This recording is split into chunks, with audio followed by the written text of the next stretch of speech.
오늘은 추수감사주일입니다. 저희가 해마다 추수감사주일을 지내고 있습니다. 제가 평신도 때 추수감사주일을 이렇게 지내면서 한 번은 이런 생각이 한 적이 있었습니다. 추수감사주일 좋지. 그런데 이 많은 사람들 중에 정말 감사하지 못한 사람이 있으면 어떡하냐 이런 생각을 한 적이 있습니다. 정말 감사할 것이 없는데 그럼에도 불구하고 추수감사주일이니까 주일은 빼먹을 수 없으니까 와서 함께 참여는 하는데 정말 속이 상하고 슬픔으로만 가득 차 있는 사람이 혹시 있을까라는 생각을 해본 적이 있습니다. 우리가 흔히 교회를 다니면 다닐수록 그리고 대형 교회에 다니면 다닐수록 사실은 모든 것이 갖춰져 있는 사람들로 모이게끔 되어 있습니다.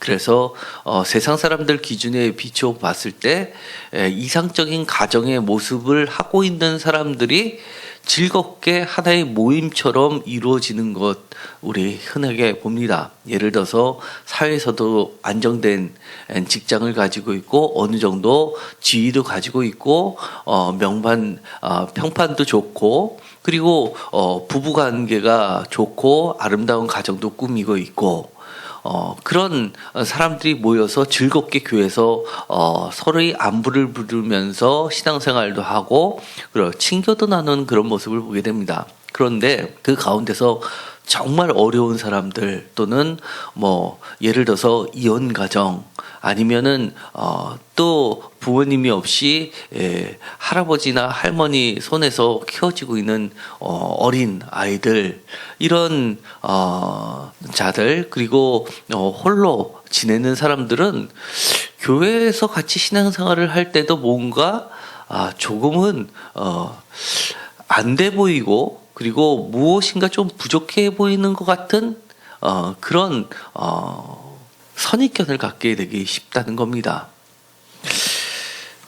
그래서 우리가 세상적으로 볼 때도 다 갖추고 있고 즐겁기만 한 사람들만을 위한 추수감사주일 그것이 진짜 추수감사주일일까 이런 생각을 많이 했던 것 같습니다.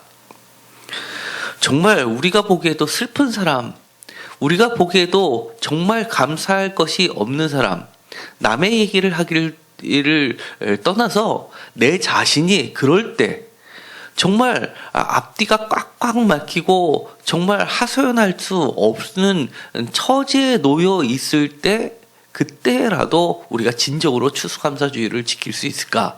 추수감사라는 말을 빼더라도 감사를 드릴 수 있을까라는 것에 대해서 우리는 한번 오늘 이 시간에 깊이 묵상해 봤으면 좋겠습니다. 오늘의 제목은 이렇습니다. 하나님만을 찾는 이유 물음표 하나님께만 감사하는 이유 느낌표입니다. 우리가 왜 감사해야 할까요? 정말 감사가 해야 되기 때문에 감사하나요? 아니면 감사할 수밖에 없기 때문에 감사하나요? 사실 이런 경우들이 많이 있습니다. 이 추수감사주일날 감사 또는 맥주감사주일날 감사에 대한 설교를 가만 들어보면 우리가 얼마나 감사할 게 많이 있습니까? 우리의 생명을 갖고 있는 것 자체가 감사한 거 아닙니까? 아름다운 자녀를 가진 것 감사하지 않습니까? 이런 누가 보더라도 감사할 수 있는 것들을 열거하면서 그래 내가 잊고 살았지만 정말 감사하지 라고 하면서 감사를 마치 유도하는 것처럼 느껴질 때도 있다는 겁니다. 그런데 그런 것 말고 정말 근본적으로 감사 왜 우리는 감사할 수밖에 없는지를 생각하는 시간이 되었으면 좋겠습니다. 오늘의 본문 성경 말씀은 사실 추수감사 주일날 드려지는 본문은 아닙니다. 120편 제목이 성전에 올라가는 노래라고 되어 있는데 우리가 개신교에서는 이 120편을 추수감사주일날 드려지는 그런 본문으로 사용하고 있지는 않지만 사실 유대교에서는 다릅니다. 왜냐하면 120편부터 134편까지 총 15편의 시편 묶음 전체가 사실은 이스라엘의 최대 절기라고 할 수 있는 초막절에 드려지던 공식적인 예배송이었습니다. 그렇기 때문에 초막절이라고 하면 지금으로 치면 우리가 추수감사주일 같은 겁니다. 그렇기 때문에 이 오늘에 읽었던 이 120편의 내용은 사실 우리가 추수감사주일날 반드시 기억해야 될 하나님의 말씀이기도 합니다. 그런데 우리가 이 120편을 쭉 읽었습니다. 이 가운데서 우리가 추수감사주일날 감사에 대한 내용을 이 가운데서 찾으려고 하면 과연 찾을 수 있겠습니까? 사실은 찾기가 만만치 않습니다. 1절에 이렇게 되어 있습니다. 내가 환난 중에 여호와께 부르짖었더니 내게 응답하셨도다. 환난 중에 여호와께 부르짖어서 내게 응답하셨으니까 감사하겠구나 라고 생각할지는 모르겠지만 히브리어 원문을 가만 보면 이것은 과거형으로 되어 있습니다. 2절은 여호와여 거짓된 입술과 속이는 혀에서 내 생명을 건져 주소서라는 이 2절을 보면 기도문으로 되어 있는데 현재형으로 되어 있습니다. 그리고 마지막 7절을 보더라도 나는 화평을 원할지라도 내가 말할 때 그들은 싸우려 하는도다 라고 해서 이것도 현재형으로 되어 있습니다. 제가 주보에다가 시편 120편의 시제에 대해서 언급해 놓은 것이 있습니다. 1절은 과거형, 2절은 현재의 기도, 그리고 3, 4절도 현재 하나님의 응답, 5절은 현재형, 6절은 과거형, 7절은 현재형입니다. 과거형이 1절과 6절에 나와 있습니다. 그렇다는 이야기는 지금 이 사람이 현재 놓여 있는 이 상황은 1절에 있는 것처럼 내가 환난 중에 여호와께 부르짖어서 내게 응답해 주신 것을 감사할 수 있는 것이 아니라는 겁니다. 오히려 이 현재의 상황은 내가 화평을 원할지라도 내가 말할 때 그들은 나에게 싸우려 하는도다 라고 할 때 이 원문은 전쟁을 언급하고 있습니다. 전쟁을 하려 하는도다. 그래서 표준세번역에서는 그들은 전쟁을 생각한다 라고 번역을 합니다. 감사할 것이 하나도 없다는 이야기입니다. 그래서 무엇인가 앞뒤가 안 맞는 것 같기 때문에 영어 성경에서는 이 1절을 현재형으로 고쳐서 번역합니다. 그러면 매우 매끄럽게 이어집니다. 현재 상황이 그렇지만 하나님께서 나한테 이렇게 응답해 주셨기 때문에 감사하겠구나, 곧 극복되겠구나 라는 사람의 이해 범위 내에 있게 됩니다. 그러나 성경 원문은 1절은 분명히 과거형으로 되어 있다는 겁니다. 다시 이야기하면 과거에 하나님께서 그렇게 내 기도에 응답을 해 주셨는데도 불구하고 지금 현재 나의 삶은 전혀 달라지지 않고 여전히 내 눈에 놓여 있는 것, 내 눈에 보이는 것, 내가 지금 겪고 있는 것은 전쟁과 같은 상황이라는 겁니다. 힘들다는 이야기입니다. 그렇기 때문에 이것이 과연 추수감사주일날 최대의 감사 예배 시간에 할 수 있는 예배송인가 찬양인가 라고 할 때는 좀 의아합니다. 다시 한번 보겠습니다. 이 120편의 제목은 성전에 올라가는 노래로 되어 있습니다. 제가 서론에 이야기한 것처럼 120편은 120편에서 130편까지 이어지는 성전에 올라가는 노래라는 커다란 15편의 묶음의 첫 시입니다. 그렇다는 이야기는 이 성전에 올라가는 노래라는 이 15편의 이 찬양시 모두의 가장 대표격이 바로 120편이라는 겁니다. 그렇기 때문에 이 120편의 제목을 따라서 나머지도 붙여졌을 가능성이 높다는 이야기입니다. 우리는 120편의 성전에 올라가는 노래, 121편의 성전에 올라가는 노래, 122편의 다윗의 시, 곧 성전에 올라가는 노래, 이런 식으로 계속 성전에 올라가는 노래라고 붙여진 것이 사실은 120편 처음에만 있었는데 묶음으로 전해지면서 각각에 대해서도 120편의 제목을 따라서 붙여졌을 가능성이 높다고 보는 이유입니다. 그 이야기는 그 정도로 15편 전체를 대표하는 그만큼 중요하고 주제를 함축적으로 표현하고 있다는 것이 바로 120편의 내용이라는 겁니다. 성전에 올라가는 노래, 원문에는 그저 올라가는 노래로 되어 있습니다. 성전에라는 말이 빠져 있습니다. 그런데 이 성전에 올라가는 노래라고 성전에라는 말을 붙인 것, 또는 표준세번역에서 이야기하는 것처럼 성전에 올라가는 순례자의 노래에서 순례자라는 말을 붙인 이유, 그것은 전통적으로 이 120편부터 134편까지가 이렇게 순례자들이 불렀던 노래이기 때문입니다. 견해는 여러 가지가 있지만 먼저 이 에스라 7장 9절의 근거를 가지고 있습니다. 에스라 7장 9절은 그야말로 에스라는 포로기 때의 제사장 출신의 학자입니다. 에스라가 포로 귀환 공동체를 이끌고 와서 예루살렘에 도착해가지고 이 율법을 새롭게 제2의 모세라고 할 정도로 지금의 유대교의 시작을 알린 자입니다. 그렇기 때문에 모세 다음으로 유대인들은 가장 높이 치는 사람이 사실은 에스라입니다. 그런데 이 에스라 7장 9절에 이렇게 되어 있습니다. 첫째 달 초하루에 바벨론에서 길을 떠났고 하나님의 선한 손에 도우심을 입어 다섯째 달 초하루에 예루살렘에 이르니라 라고 되어 있습니다. 여기에 보면 바벨론에서 길을 떠났고, 이 말은 말라라는 원어가 들어와 있는데 이것을 번역하면, 직역으로 하면 올라가기를 시작하였고 라고 번역할 수 있습니다.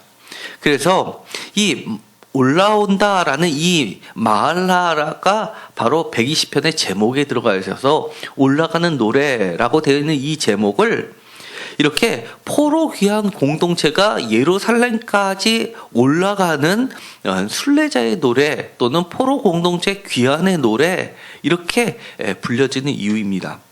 그래서 대표적으로 시편 126편 같은 경우에는 그것이 그대로 드러나 있습니다. 여호와께서 시온의 포로를 돌려보내실 때 1절 우리는 꿈꾸는 것 같았도다. 그리고 4절에도 여호와여 우리의 포로를 남방 시내들 같이 돌려보내소서. 그리고 6절에도 울며 씨를 뿌리러 나가는 자는 반드시 기쁨으로 그 곡식단을 가지고 돌아오리라. 포로를 돌려보내실 때 4절 돌려보내소서, 그리고 6절 돌아오리라. 이렇게 귀환을 이야기하고 있는 대표적인 시가 126편입니다. 또한 126편 6절에 보면 곡식단, 단을 이야기해서 이것이 초막절의 배경이 되고 있는 것을 보여주게 됩니다. 그 배경 또한 솔로몬 시대 때 솔로몬이 이 성전을 봉헌했던, 예루살렘 성전을 봉헌했었던 절기가 바로 초막절이었기 때문입니다. 그래서 이 포로 귀환 공동체들이나 아니면 성전 봉헌식이나 다 초막절하고 관련이 되어 있습니다. 그래서 초막절 결실을 제단에 바치러 올라가는 그런 노래로 쓰여지기도 했습니다. 뿐만 아니라 느헤미야 3장 15절에 보면 문은 미스바 지방을 다스리는 고로세의 아들 살론이 중수하여 문을 세우고 덮었으며 문짝을 달고 자물쇠와 빗장을 갖추고 또 왕의 동산 근처 셀라 목가의 성벽을 중수하여 다윗성까지 내려오는 층계까지 이르르고, 층계가 나옵니다. 이 층계는 올라가는 층계입니다. 느헤미야서 12장 37절에 샘문으로 전진하여 성벽으로 올라가는 곳에 이르러 다윗성의 층계로 올라가서, 여기서 마찬가지로 올라가다라는 것도 마알라로 되어 있어서 제목에 마알라 그대로를 반영하고 있습니다. 그래서 이것은 포로 귀환 공동체 귀환한다는 의미라기보다는 성전으로 올라가는, 그야말로 계단에 올라가는 그런 노래의 가능성도 있는 겁니다. 어떻게 보면 이것을 120편부터 134편까지는 사실 각각의 상황에 여러 가지가 대응이 되어 있는데 그것을 한 대로 묶고다 보니까 일부 시는 포로 귀환, 일부 시는 층계를 밟고 올라가는 그런 시, 일부는 제단에 놓여 있는 층계를 밟고 올라가는 그런 노래도 해당합니다. 출애굽기 20장 25절에서 26절에는 이 돌로 된 하나님의 제단을 설명하는데 거기에는 층계 이야기를 합니다. 내가 내게 돌로 제단을 쌓거든. 출애굽기 20장 25절 다듬은 돌로 쌓지 말라. 내가 정으로 그것을 쪼면 부정하게 함이라. 26절 너는 층계로 내 제단에 오르지 말라. 여기서도 마찬가지로 오른다라는 표현이 있습니다. 그래서 이 노래는 기본적으로 제단과 관련되어 있는 노래입니다. 내 하체가 그 위에서 드러날까 함이라. 왜 이것을 금지했을까요? 이 제단은 하나님이 계시는 곳이기 때문입니다. 하나님의 임재를 가장 함축적으로 표현한 것이 제단인 겁니다.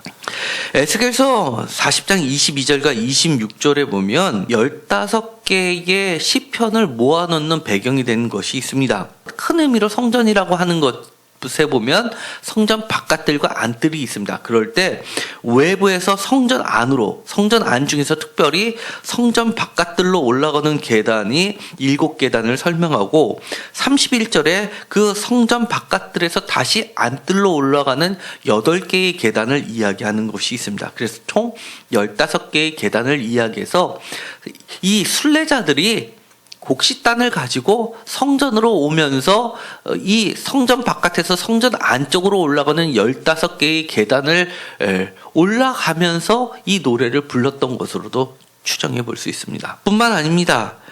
신약에 와서는 마가복음 10장 33절에서는 예루살렘으로 올라오는 길을 예수님께서 올라간다라고 표현하고 있습니다. 그래서 항상 이 이스라엘 사람들에게 있어서는 이 올라간다라는 표현은 예루살렘과 가깝게 가는 것을 올라간다고 표현하고 예루살렘과 멀어지는 것을 내려간다라고 표현합니다. 그만큼 예루살렘 성전은 가장 높은 곳 그리고 중심이 되는 곳으로 그들의 생각 가운데 마음 가운데 놓여 있습니다. 누가복음 2장 42절에는 절기 예배를 드리기 위해서 예루살렘으로 올라가는 이야기가 소개되고 있습니다. 그래서 반드시 3대 절기라고 할 수 있는 그 절기, 유월절 그리고 이 초박절 그리고 또 하나는 맥추절 이렇게 3개의 절기를 반드시 모든 남자들은 예루살렘 성전을 순례하게끔 되어 있는 것이 반영되어 있습니다. 대표적으로 이러한 모습들이 여러 군데 포함이 되어 있습니다. 예를 들어서 시편 24편 3절에서도 그 내용을 우리가 볼 수 있습니다. 그리고 이 특별히 120편부터 134편까지도 이렇게 예루살렘 성전을 찾는 이야기가 있습니다. 평소에 그들은 예배를 하나님께 드리는 예배를 각 지방성소에서 드렸습니다. 그러나 특별히 먼 여행을 통해서 그들은 하나님을 예루살렘 성전에서 찾는 이유는 그 예루살렘 성전이 하나님이 자신의 안식처로 영원한 안식처로 삼았다는 이런 하나님의 임재 개념이 들어가 있기 때문입니다. 그렇기 때문에 어려워도 그들은 하나님을 만나기 위해서 이렇게 예루살렘 성전을 향해서 올라갈 때 이 찬양을 불렀던 겁니다.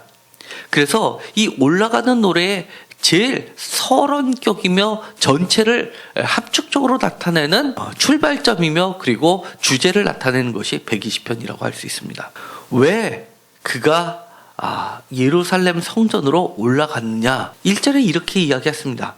내가 환난 중에 여호와께 부르짖었더니 내게 응답하셨도다. 과거의 경험을 이야기합니다. 그런데 2절에 보면 현재는 여호와의 거짓된 입술과 속이는 혀에서 내 생명을 건져 주소서라고 이야기를 함으로써 지금 현재는 이 사람이 이 시편 기자는 생명의 위협을 느끼는 상황인데 입술의 위협을 하는 가장 큰 대적은 거짓된 입술과 속이는 혀들입니다. 아마 중상모략을 입어서 마음이 상한 정도가 아니라 인격이 모독된 정도가 아니라 정말 돌에 맞아 죽을 위기까지 놓여 있는 상황임을 알 수 있습니다. 이런 상황에서 그는 이렇게 이야기하는 겁니다. 과거에 내가 환난 중에 여호와께 부르짖었는데 내게 응답하셨던 그 하나님이 과거에 그러셨는데도 불구하고 지금도 나의 환경은 이렇게 어려운데 다시 한번 하나님의 강력한 임재를 경험하고 싶어서 예루살렘 성전을 향해서 올라가는 길을 선택할 수밖에 없었다고 이야기를 하는 겁니다. 추수감사 주일날, 초막절에 남들은 곡식단을 가지고 올라가는 그 상황에 이 120편의 저자는 120편부터 134편 전체를 아우르는 대표 주자는 자신의 답답함을 가지고 자신의 환난을 가지고 하나님을 향해서 올라가는 겁니다. 그러자 3절에 그가 올라가는 가운데 3절에 하나님께서 응답해 주셨습니다. 이렇게 이야기합니다. 너 속이는 혀여 무엇을 내게 주며 무엇을 내게 더할꼬. 4절 장사의 날카로운 화살과 로뎀나무 숯불이로다. 하나님께서 이렇게 순례의 길을 떠나는 이 시인에게 이렇게 응답해 주시는 겁니다. 너를 그렇게 공격해오고 내 생명을 위협하는 거짓된 입술과 속이는 혀, 이것에 대해서 하나님께서는 장사의 날카로운 화살과 로뎀나무의 숯불로 응답해 보답해 주겠다라고 이야기합니다. 로뎀나무 숯불, 이것은 우리나라로 치면 쌀이나무에 해당한다고 합니다. 우리가 쌀이 빗자루 잘 많이 보셨죠? 얼마나 바짝바짝 마르면 정말로 불에 태우면 얼마나 활활 타오르는지 모릅니다. 그래서 두꺼운 장작을 불을 지필 때도 이처럼 쌀이처럼 그런 가느다라면서 바짝 마른 이 나뭇가지들 꺾어가지고 불을 먼저 붙인 다음에 그것을 두꺼운 통나무에다 갖다 대도 불이 활활 타오르는 것을 경험하게 됩니다. 그래서 이스라엘 사람들은 이 로뎀나무를 하나의 숯불로 만들어서 많이 사용했다고 합니다. 불을 쉽게 태울 수 있고 일으킬 수 있고 전체를 삼켜버릴 커다란 불로 만들 수 있는 라이터와 같은 부싯돌과 같은 역할을 하는 게 바로 이 로뎀나무 숯불입니다. 하나님께서 이 로뎀나무 숯불로 그들의 거짓된 입술과 속이는 혀를 태워버리시겠다고 응답해 주시는 겁니다. 시편을 보면 매우 재밌는 하나의 시적 도구들이 있습니다. 예를 들어서 우리가 지금 읽었던 것처럼 시 문학을 극대화할 수 있게끔 마치 우리가 좋은 노래는 라임을 탔듯이 그렇게 운율을 맞추고 있습니다. 예를 들어서 시편 120편 2절에는 속이는 혀, 3절에도 속이는 혀 해서 이것을 기준으로 해서 앞과 뒤를 꾸며놓고 있습니다. 그래서 강조를 합니다. 마찬가지로 120편 6절에 보면 화평과 7절의 화평을 이야기합니다. 이런 형식은 다른 시에도 두드러집니다. 예를 들어서 시편 121편 1절에 나의 도움, 2절에 나의 도움. 그래서 나의 도움을 가지고 앞과 뒤를 꾸며줍니다. 나의 도움을 강조하면서 나의 도움은 앞에 산을 이야기하는데 이 산을 2절에 보면 천지를 지으신 여호와가 계신 천지를 지으신 여호와가 계신 산 이렇게 이야기를 하는 겁니다. 121편 3절에도 마찬가지입니다. 3절에 졸지 아니하시며 4절에 졸지 아니하시고 그리고 3절에 지키시는 이 4절에 지키시는 이 5절에 지키시는 이 이렇게 반복을 시키고 있습니다. 이러면서 노래를 극대화시키는 겁니다. 124편에도 이러한 특징이 두드러집니다. 예를 들어서 1절에 여호와께서 우리 편에 계시지 아니하셨더라면 2절에도 여호와께서 우리 편에 계시지 아니하셨더라면 124편 3절에 삼켰을 것이며 4절에 삼켰을 것이며 5절에 삼켰을 것이라 126편 2절에도 큰일을 행하셨다 3절에 큰일을 행하셨다 이러면서 노래를 강조시키고 있습니다. 마치 이 부분에 가서는 곡조로 치자면 높은 음을 내는 것 같은 효과를 내는 겁니다. 우리가 노래를 하다 점점 세게 하면서 뒤에 가서 큰 소리로 높은 음을 길게 뽑는 그런 모습을 보면 사람들이 감동을 받아서 막 박수를 치고 자리에서 일어나는 것처럼 이렇게 어떤 반복되는 것을 글귀를 배치를 하면서 극대화를 시키고 있는 겁니다. 129편 1절과 2절도 마찬가지입니다.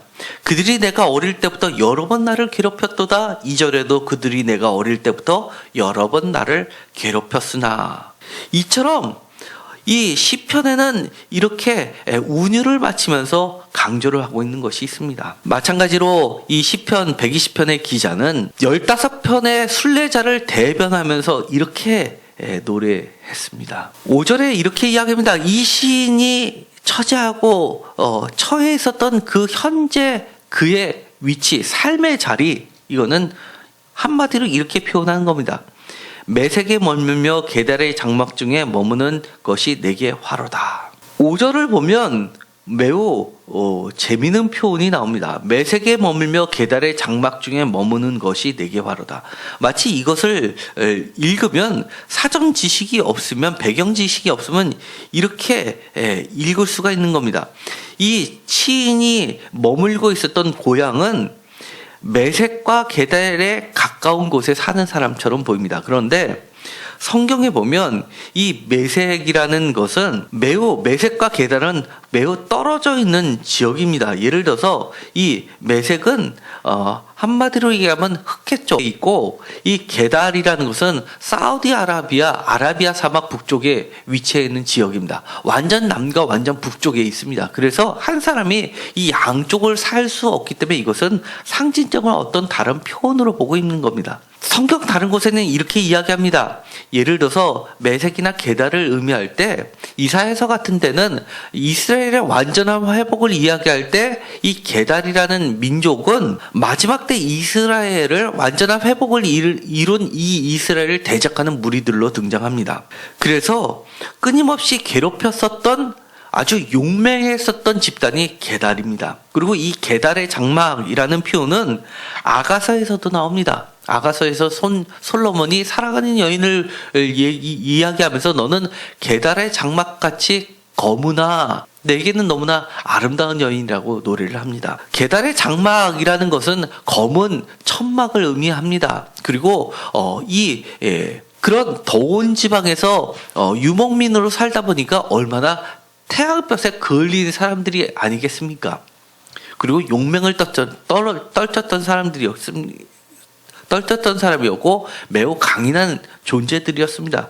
여인으로서는 적합해 보이지 않을 정도로 힘이 세고 튼튼하면서도 붉게 햇볕에 그슬린 노동하는 여인이지만, 아가서에서 이 솔로몬은 그 어떤 그늘, 궁전에 햇빛도 보지 않고 곱게 자란 그 여인네보다도 아름답고 이야기할 때 이 게달의 장막을 이야기합니다. 그런데 표준세 번역에서는 이렇게 표현합니다. 5절에 보면 괴롭구나, 너희와 함께 사는 것이 메색 사람의 손에서 나그네로 사는 것이나 다름없구나. 게달의 천막에서 더보살이 하는 것이나 다름없구나로 번역합니다. 저도 이 번역을 지지하는 편입니다. 매우 적합한 표현이라고 생각합니다. 원문의 가장 적합한 해석은 이렇습니다. 이 메색과 게달의 장막 중에 머무는 것이란 표현은 영원한 이방인으로 산다는 이야기입니다. 이 시인이 위치에 있었던 삶의 위치는 우리랑 그렇게 다르지 않습니다. 저는 메색에 머문 적도 없고 게달에 머문 적도 없는데요 라고 할지는 모르지만, 이 시인이 처해져 있는 이 위치는 영적으로 메색과 게달의 장막 중에 머무는 자나 마찬가지였다는 겁니다. 우리가 이런 경우들 많이 경험해 볼 수 있습니다. 세상에서 가장 가까운 관계인데 오히려 가장 원수처럼 나를 대적하는 힘센 자처럼 나를 다루고 있는 자일 수가 있습니다. 내가 같이 사는데 나는 영원한 이방인처럼, 영원한 나그네처럼, 영원한 더보살이 하는 사람처럼 느껴질 때가 있습니다. 나와 가장 가까운 편이 되어야 될 사람인데 끊임없이 거짓된 입술과 속이는 혀일 수 있습니다. 이럴 때 이 사람이 느끼는 심정은 어떻겠습니까? 저 멀리 떨어진 이웃이라면 돌아서고 안 보면 그만인데, 돌아서서 안 볼 수 없고 7절에 나와 있는 것처럼 나는 화평을 끊임없이 원하는데도 불구하고 그 사람은 나에게 대해서 항상 전쟁을 생각하는 사람, 그런 사람과 계속해서 살 수밖에 없는 삶의 위치에 놓여 있는 사람입니다. 그렇기 때문에 이 사람은 지금 이렇게 이야기하는 겁니다. 내가 환난 중에 여호와께 부르짖었더니 내게 응답하셨던 그 하나님을 향해서 내 삶의 터전을 지금 박차고 하나님의 인자가 있는 그 예루살렘 성전을 향해서 올라간다라고 이야기하는 겁니다. 6절에 내가 화평을 미워하는 자들과 함께 오래 거주하였도다 라고 한탄합니다. 나는 화평을 원할지라도 내가 말할 때 그들은 싸우려 하는도다 라고 이야기합니다. 여기서 화평과 미워하다라는 이 말은 언어의 유의, 말놀이를 하고 있습니다. 비슷한 말을 시인은 일부러 선택해서 이야기를 합니다. 화평은 샬롬입니다.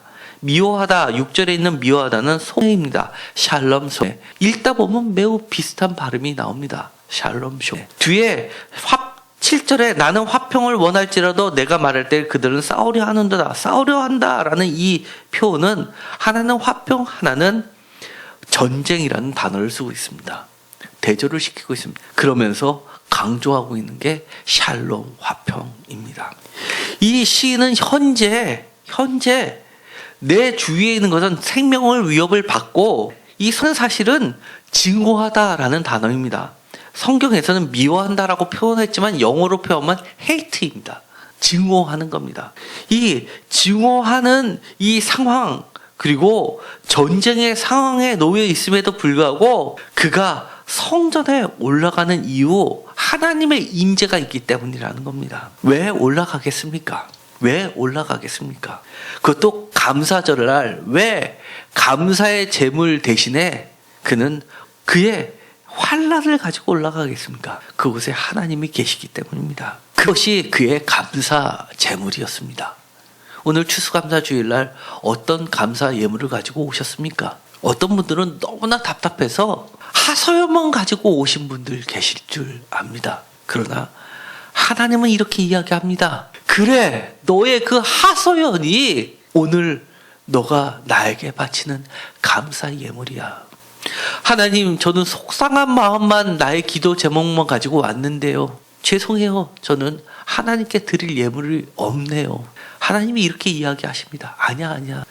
너는 그 누구보다도 가장 귀한 추수감사 예물을 가지고 왔단다.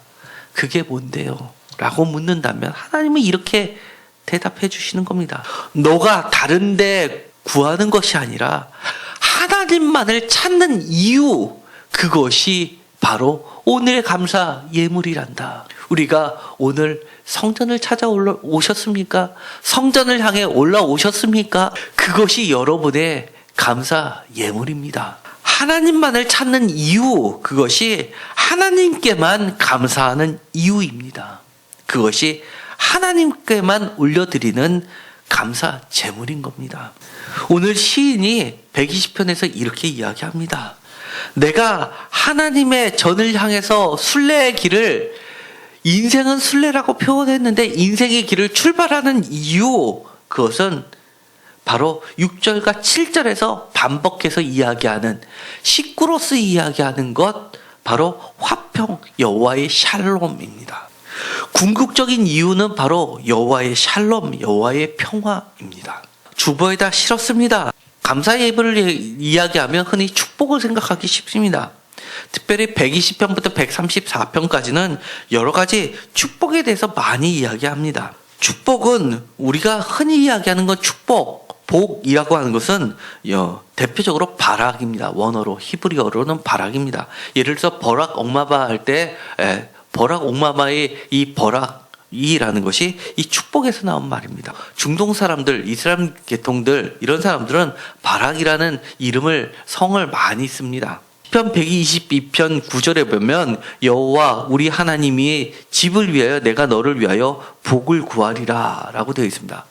이 복은 사실은 한국말로는 복이라고 되어 있습니다. 이 복이라고 되어 있는 것이 여기 말고도 예를 들어서 127편 5절에도 되어 있습니다. 127편 5절에 보면 이렇게 되어 있습니다. 이것이 그의 화살통에 가득 찬다는 복되도다. 또는 128편 1절에도 여호와를 경외하며 그의 길을 걷는 자마다 복이 있도다. 또는 2절에 내가 내 손이 수고한 대로 먹을 것이라 내가 복되고 형통하리로다. 여기서도 마찬가지로 복을 이야기합니다. 그리고 4절에도 마찬가지입니다.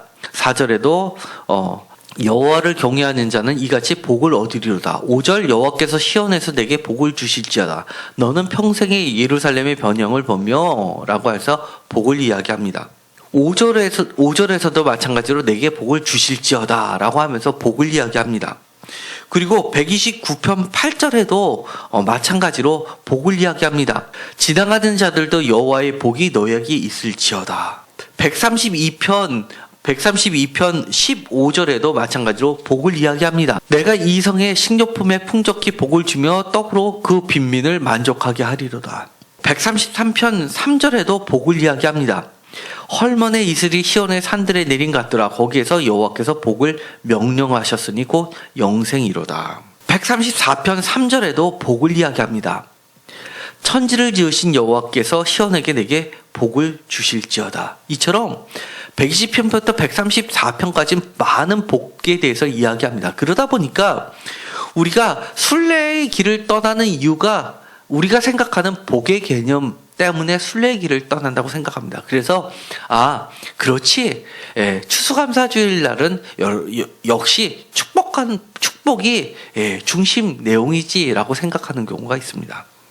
그런데 오늘 120편에서는 제가 이미 말씀드렸던 것처럼 이렇게 성전에 올라가는 이유가 하나님의 샬롬을 얻기 위해서입니다. 그가 이렇게 내 생명의 위협과 그리고 영원한 이방인 그리고 영원한 더보살이로 사는 데 있어서 우리가 흔히 생각하는 복을 얻기 위해서 올라가는 것이 아니라 정말 내 생명을 구원해 줄 것은 오직 여호와의 샬롬이라는 겁니다. 다시 한번 복들을 우리나라 성경에서 복이라고 번역했던 것들을 다시 한번 원어를 보면 이렇게 되어 있습니다. 시편 122편 9절에 나와 있는 복을 구하리로다. 너를 위하여 복을 구하리라. 특히 이 120편 9절에 여호와여 우리 하나님의 집을 위하여 내가 너를 위하여 복을 구하리로다. 하나님의 집을 위하여 복을 구한다 할 때 이 복은 이 버락이 아니라 토부입니다. 하나님의 선하심입니다. 이 토부라는 것은 대표적으로 창세기 1장에 그리고 2장에 걸쳐서 하나님이 천지를 창조하심으로써 7번 반복한 말씀이 있습니다. 하나님의 보시기에 좋았더라 할 때 이 좋았더라가 토부입니다. 하나님이 천지를 창조하셨을 때 선하심이 그대로 드러나는 것이 토부인 겁니다. 그래서 여기서 사실은 내가 너를 위하여 복을 구하리로다 라는 말보다는 하나님의 선하심을 하나님의 좋아하심을 구하리로다 라고 표현하는 게 오히려 더 명확합니다. 그렇기 때문에 이 하나님이 좋다 하는 것은 어떻게 보면 하나님의 샬롬을 다른 말로 표현한 겁니다. 하나님의 평화가 완전하게 이루어진 상태, 이것이 바로 토부, 하나님이 좋아하시는 겁니다. 127편 5절입니다. 127편 5절에 보면 이렇게 되어 있습니다. 이것이 그의 화살에 가득 찬 자는 복되도다 라고 할 때 이 복은 가만 127편을 보면 우리가 흔히 이야기하는 복들에 대해서 이야기합니다. 예를 들어서 편안한 잠을 자는 것, 그리고 여호와의 기업이며 태의 열매한 자식들에 대한 축복들, 이런 것들인데, 그리고 또 마지막 절에 있는 것처럼 원수와 담판할 때 수치를 당하지 않는 것, 이런 것들을 다 복되도다 이야기한 것처럼 생각하기 쉬운데 원어로 이 복되도다는 아시레이입니다. 아시레이는 뭐냐면 행복하여라 라는 그 표현입니다. 예를 들어서 이 아시레이를 예수님께서 팔복에서 이야기하셨던 것이 바로 이 아시레이입니다. 팔복에서 이야기한 팔복을 이야기하면서 이러한 자는 복되도다, 행복하여라 라는 이 행복에 해당하는 것이 이 복되도다입니다. 이것도 하나님이 주시는 샬롬 평화를 느낄 때 행복하여라 라고 외치는 외마디가 바로 이 복되도다 아시레이라는 표현입니다. 아시레이라는 표현은 128편 1절에도 나와 있습니다. 여호와를 경외하며 그의 길을 걷는 자마다 복되도다. 여기서도 복이지만 바락이 아니라 아시레이입니다. 얼마나 기쁜가라고 표현할 수도 있는 겁니다. 2절에도 마찬가지입니다. 내 손이 수고한 대로 먹을 것이라 내가 얼마나 기쁜가라고도 표현할 수 있는 겁니다. 128편 5절 4절에 나와 있는 것은 복을 얻으리다. 이 복은 우리가 이야기한 바락에 해당합니다. 그리고 주부에 있는 것처럼 예를 들어서 129편 8절에 있는 것도 복이 바락이고 132편 15절에 있는 것도 바락입니다. 그리고 133편 3절에 있는 것도 바로 바락입니다. 축복입니다. 그런데 이 133편 3절에 나와 있는 이 바락이라는 것은 그 뒤에 이 바락을 구체적으로 어떻게 표현하냐면 곧 영생이로다. 영생은 하임, 야드, 하올람이라는 원어를 쓰고 있습니다. 야드는 뭐뭐까지라는 뜻이고 하올람은 영원입니다. 하임은 생명입니다. 생명이 영원까지 있는 생명입니다. 하나님께서 이 바락, 복을 명령하실 때 이 복이 우리가 흔히 생각하는 이 축복은 하나님의 속성인 영원까지 이르게 하는 생명이 복이라는 겁니다. 그리고 나머지 구체적으로 이야기하는 것은 다시 이야기하면 이 순례자가 이야기하는 것처럼 하나님의 샬롬의 상태에 도달하는 것, 그것으로 균형을 맞췄을 때 터져나오는 외마디 아슐레이 기쁘구나 라는 겁니다. 다시 한번 정리하도록 하겠습니다.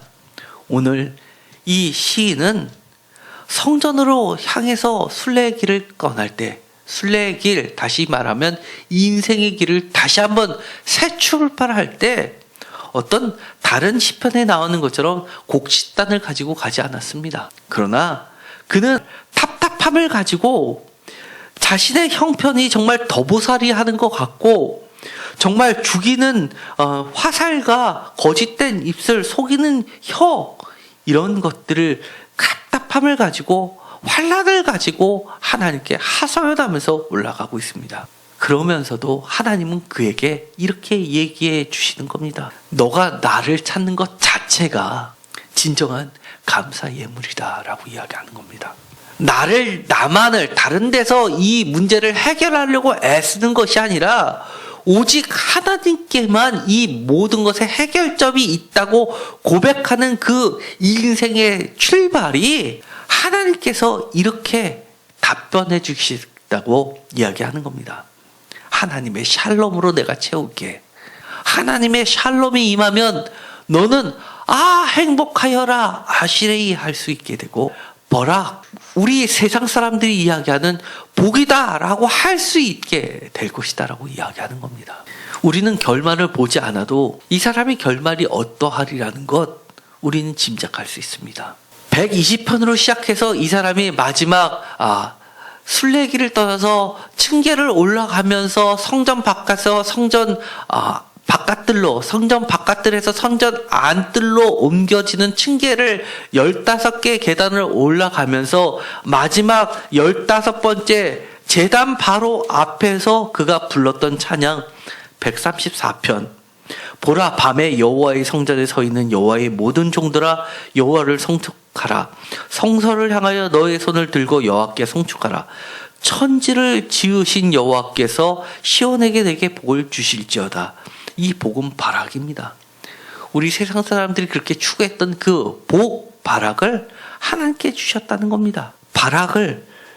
복을 하나님께 내려주시는데 이 시인이 밤에 여호와의 성전에서 여호와의 모든 종들아라고 이야기하면서 순례자들과 함께 하나님께 찬양을 드리고 있습니다. 여호와의 종들이라는 표현은 제사장에게만 속해져 있던 표현입니다. 예언자들에게만 칭했던 호칭입니다. 왕에게만 주어졌던 호칭인데 이제는 순례의 길을 떠나서 하나님을 찾는 자에게 하나님이 여호와의 종들아라고 칭호를 내려주십니다. 그러면서 이제 하나님의 완전한 샬롬을 경험하게 해주신다고 이야기합니다. 하나님의 샬롬은 여러 가지 표현법으로 번역이 되어 있습니다. 예를 들어서 원어에는 다 샬롬입니다. 그런데 120편 6절에는 샬롬 화평, 7절에도 샬롬 화평이라고 번역을 했는데, 예를 들어서 122편 6절과 7절과 8절에는 화평이라고 번역을 하지 않고 평안이라고 번역을 해 놓았습니다. 그리고 120편 5절에는 평강, 128편 6절에는 평강이라고 번역을 해 놓았습니다. 제가 한 가지 아쉬운 점은 좀 하나의 단어는 다 같이 통일되게 번역을 좀 해놓든가, 아니면 이렇게 다르게 번역을 했을 때는 가로 해놓고 각주로 빼서 이것은 원어에는 샬롬, 여호와의 샬롬이라고 표현을 좀 해놓으면 보다 성경을 읽는 사람이 명확해질 텐데, 그런 아쉬움이 있습니다. 그러나 지금 이 성전을 향해 올라가는 이 시인들에게 하나님께서 끊임없이 이야기하는 것은 바로 하나님을 만나면 너가 하나님의 샬롬을 이루게 된다는 겁니다. 오늘 여러 가지 이유로 답답함을 가지고 오신 분들 계실 겁니다. 그럼에도 불구하고 하나님은 여러분들에게 하나님의 샬롬을 허락해 주신다고 말씀해 주시는 겁니다. 과거에만 그랬던 것이 아니라, 과거에 하나님의 은혜를 경험했는데 지금 여전히 나의 삶은 가장 내 편이 되어줘야 될 사람이 가장 무서운 원수가 되어 있는 상황이라 할지라도 걱정하지 말라는 겁니다. 곧 내가 화평을, 하나님의 샬롬을 주어서 그들도 결국은 하나님의 야훼 종들로 바꾸는 순례자의 길을 떠나게 해주시게끔 만들어 주시겠다고 하는 겁니다. 하나님을 경험하기만 하면, 하나님의 임재를 경험하기만 하면 그렇게 된다는 겁니다. 그것이 진정한 감사입니다. 사실은 우리의 세상적 기준으로 이 감사의 제목을 채운다는 것 자체가 어떻게 보면 경솔이고 교만입니다. 제가 한 동영상을 보여드리겠습니다. 시간이 많이 지났겠지만 많은 것을 생각하게 할 동영상입니다. 이 사람은 인도에서 주님을 만났습니다. 그리고 나서 마지막 순간까지 그 주님을 놓지 못하는 이유를 우리에게 가르쳐 줍니다. 우리가 비록 이 시인처럼 우리의 현재의 삶이 정말 매색에 머물며 계달의 장막 중에 머무는 자처럼, 영원한 이방인 그리고 더부살이하는 인생처럼, 또는 거짓된 입술과 속이는 혀 때문에 내 생명이 위태롭거나, 내가 화평을 원할지라도 내가 말할 때 나와 전쟁을 준비하는 자들 가운데 사는 것 같다 하더라도, 내가 과거의 환난 중에 부르짖었을 때 응답해 주셨던 하나님의 임재를 다시 한번 놓지 않고 주님의 임재가 계신 하나님의 성전으로 올라오기만 하면 하나님의 영원하신 샬롬이 우리를 채워주실 겁니다. 우리가 지금 동영상을 잠깐 보았습니다. 왜 그가 끝까지 No turning back, no turning back 이라고 외쳤겠습니까? 다른 데 가지 않고, 다른 데서 해결하려고 하지 않고 하나님만을 찾는 이유, 그것이 결국은 우리가 하나님께만 감사하게 될, 감사하는 이유이기 때문입니다. 진정한 하나님의 샬롬으로 가득 차는 진정한 감사의 추수감사주일이 되기를 간절히 축원드립니다. 기도하고 마치기로 하겠습니다. 하나님 감사합니다. 우리가 사실은 아무 탈도 없고 세상 기준으로 보았을 때 행복해 보이고 아름다운 자녀와 풍요로운 가정과 그리고 갖추어진 여러 가지 조건들 중에 사는 것처럼 보인다 하더라도 그 모든 것은 거짓된 혀요, 참된 평화가 아님을 다시 한번 내 마음 깊은 곳은 아니라고 고백합니다. 영원한 터부살이, 영원한 이방인으로 살고 있는 이 답답한 심정을 가지고 하나님께, 하나님의 성전으로 올라왔습니다. 하나님 응답하여 주시옵시고, 하나님만을 찾는 이유로 우리가 하나님께 감사 예물을 드리오니 하나님의 샬롬으로 우리의 삶을 채워 주옵소서. 하나님의 위로하심, 하나님의 선하심, 하나님의 놀라운 행복하구나 하는 외침이 우리 삶 가운데 넘쳐흐르게 하여 주옵소서. 예수 그리스도의 이름으로 기도드렸습니다. 아멘.